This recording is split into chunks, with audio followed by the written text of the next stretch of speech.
Hallo und herzlich willkommen zu JMC. Ich sitze hier gerade mit Steve von Placebo im Backstage-Bereich der Arena in Berlin.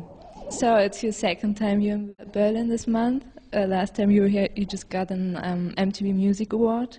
Yeah, right around the corner, actually. Yeah.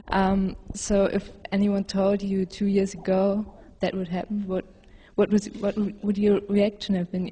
Because before Placebo, you had quite a difficult time. Yeah, it was really bad because the band I was in before Placebo, I was with for about 5.5 years, and it was the band that you started when you're 15, 16, and you sort of, you watch it grow over the years, and we ended up getting signed, and it started really sort of happening for us, and it was a really good feeling. And then after I did 3 shows opening up for Placebo with that band, and then a few months later they kicked me out. Me and my singer didn't get along too well. So I spent about a little over a year just doing bullshit work, bad work, and it was really, really hard, and I kept trying to get gigs here and there, and then finally when I hooked up with Placebo, it was sort of like all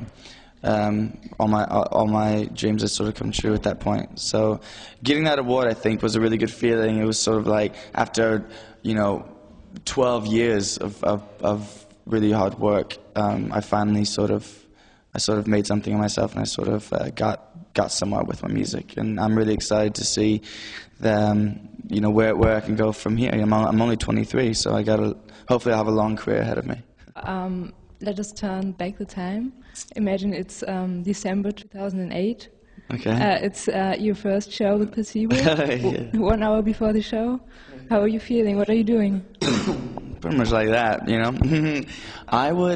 About an hour before the show, I had just put on my long-sleeve white button-up shirt because we were on holy ground, and so women couldn't have their shoulders shown, no cleavage, and no tattoos could be shown.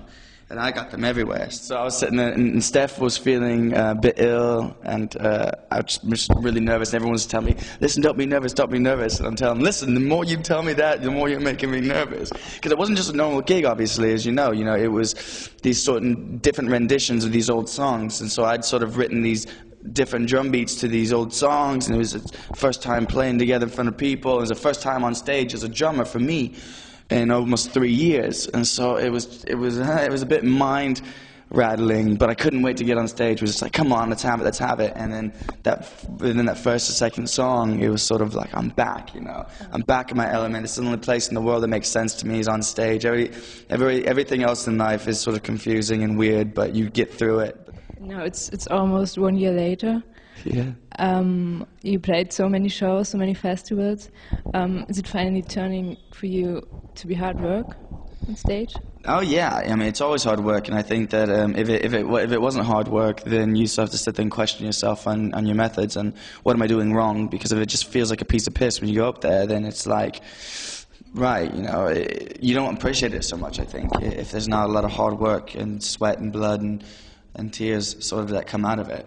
And so with this whole, I think not just with the touring as well, all the promotional things we've done, the writing of the record, the recording of the record, all the constant rehearsals, and not only with the band but my own personal drum rehearsals, just to sort of really get up to par, has all been worth it. And I think that, you sort of fast forwarding now to tonight, I feel that like I've crammed about 5-6 years of knowledge in the music industry and sort of the musical world into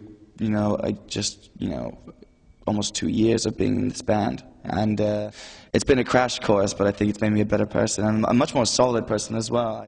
I'd like to talk to you about your new song, Trigger Happy. Maybe you can tell us a little bit more about it. When a train going by. Did you know there's a train station outside? When did you record it, and where is it going to be released? Well, I can tell you how it came to be. I don't know when it's going to be released. The thing is, it's sort of an old new song. So the Trigger Happy, the original sort of loop was during the Meds session. Brian had sang on some German DJ, some big name. I can't recall his name. Timo Maas, maybe? Maybe. That sounds a bit familiar. Okay. Anyway, well, Brian had sang on a few of his tracks. So, so Brian had sang on this one, and what he sings now.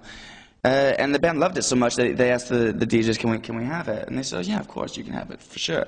So they sort of took it back, and Steve wrote some drums to it, and they never really knew what to do with it, so they just let it lay.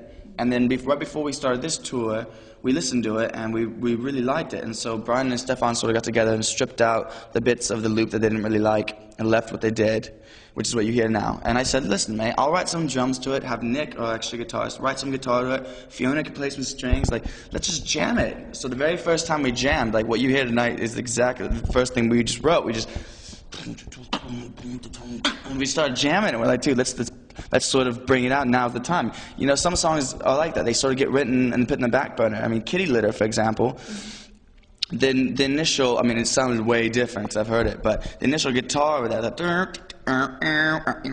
like that whole guitar bit and everything was written 15 years ago. Brian and Steph were in school together, and then we finally finished it now. So, I mean, Trigger Happy, I think, is one of those songs.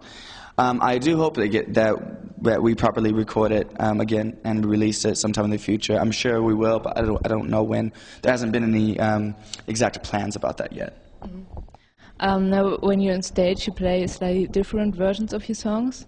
Is it how you keep them alive for yourself? Because Placebo are not that band who changes the set list very much. Yeah, I think it's sort of to keep it alive for me, and also the Brian and Stefan as well. You know, a lot of these old songs, they've been playing for so long, and exactly the same way that when we went to rehearse them, they were like, you know, I'd already learned all the songs anyway, so even if I played the exact same thing he did, just the way that I play is already differently. I'd play differently. And so yeah, so they said, Steve, mess with the songs, you know, change things that you feel should be changed. You know, anything that you do that we don't like, we'll tell you. Aside from that, just go for it. Mm-hmm. So that's why I tried to, you know, bring a little more groove and play a tiny bit faster at times. You know, add a fill here, change fills here. I still keep it very much to what he wrote because I respect him. You know, he worked. You know, Steve here had put 10 good years in with his band, so I respect what he did. I didn't want to change too much. I just wanted to sort of bring a little life in him. I think that the live show, these old songs, had the potential to be really massive and really in your face and really just like boom, you know, but they weren't really there yet. They were still a little bit flat to me, so I wanted to sprinkle a little bit of spice into it and just lift it just enough so it gets there, and I think that we've done that quite well. At least I hope so. Yeah, you do. I'd like to talk to you about Florentino. It's another band where you sing and play guitar. Do you have any plans for the future? Do you like to record an album with them, or is it really just for fun? No, I do. That band is a band I started right immediately after Eveline and me had parted ways. So I had that band about a year before I joined Placebo, and it's something that, well, the first thing we had to do was change our band name, because we had the band name about 3 years ago, something like that. And then Florence and the Machine came out, and we're like, no, you know, like, why? It's, you know, Florentino, we have to change the name now, because they're huge and they're good, so you know they're going to be continually making music.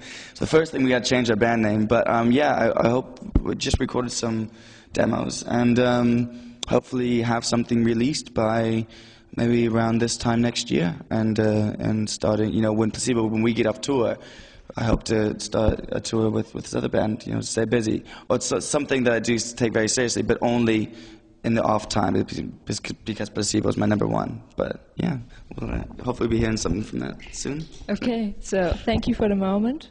Thank you. Have a good show tonight. Cheers. Okay, thank you. Okay, thank you very much.